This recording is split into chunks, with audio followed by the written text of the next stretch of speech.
trên lên một cái bệnh nhân là có cái tình trạng giãn tĩnh mạch chi rất nặng.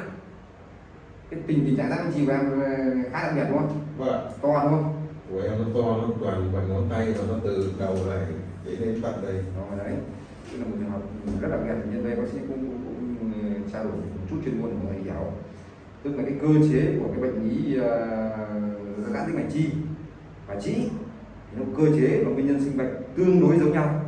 Đấy, thường những người nào mà có cái suy giãn tĩnh mạch chi nhé thì thường nó sẽ bị trĩ. Đấy, vì cái suy giãn tĩnh mạch chi thì nó là bệnh lý sinh ra, nó tăng cái áp lực đấy, của toàn cơ thể xuống cái vùng hai chân, đấy, làm các cái tĩnh mạch nó bị giãn, sa giãn, đấy, và nó gây hiện tượng là căng tức vùng chân, đấy, chuột rút, tê bì,